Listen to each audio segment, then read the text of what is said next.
Present tense. ವರ್ತಮಾನ ಕಾಲ. Present tense. This refers to those words and actions that we normally express or enact on any given day. Let's now see a few examples. ವರ್ತಮಾನ ಕಾಲ ಪ್ರತಿದಿನ ನಮ್ಮ ಜೀವನದಲ್ಲಿ ನಾವು ಉಪಯೋಗಿಸುವ ಶಬ್ದಗಳು, ಮಾತುಗಳು, ಕ್ರಿಯೆಗಳು ಇವುಗಳ ಬಗ್ಗೆ ನೋಡೋಣ. ಇವುಗಳು ಇದು ನಾವು ದಿನಬೆಳಗಾದ್ರೆ ಮಾಡುವ ಕೆಲಸ ಕಾರ್ಯಗಳಿಗೆ ಬಹಳ ಉಪಯೋಗವಾಗುತ್ತೆ. Let us look at the following examples. ಕೆಲವು ಉದಾಹರಣೆ ನೋಡೋಣ. I go.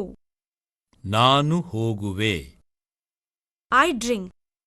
ನಾನು ಕುಡಿಯುವೆ. You go. ನೀನು ಹೋಗು. You drink. ನೀನು ಕುಡಿ. He goes. ಅವನು ಹೋಗುವನು. He drinks. ಅವನು ಕುಡಿಯುವನು.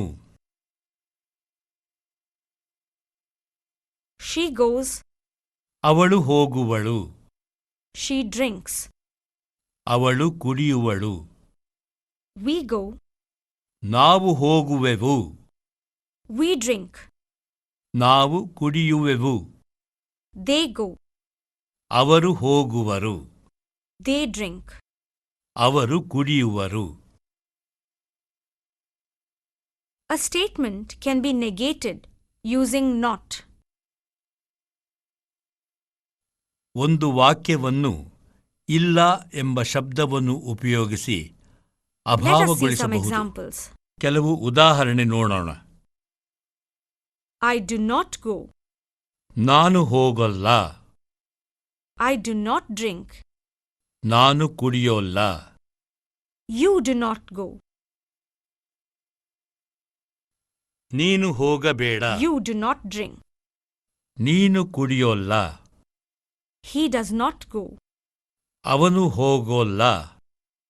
He does not drink. ಅವನು ಕುಡಿಯೋಲ್ಲ. She does not go. ಅವಳು ಹೋಗೋಲ್ಲ. She does not drink. ಅವಳು ಕುಡಿಯೋಲ್ಲ. We do not go. ನಾವು ಹೋಗೋಲ್ಲ. We do not drink. ನಾವು ಕುಡಿಯೋಲ್ಲ. They do not go. ಅವರು ಹೋಗೋಲ್ಲ. They do not drink. ಅವರು ಕುಡಿಯೋಲ್ಲ.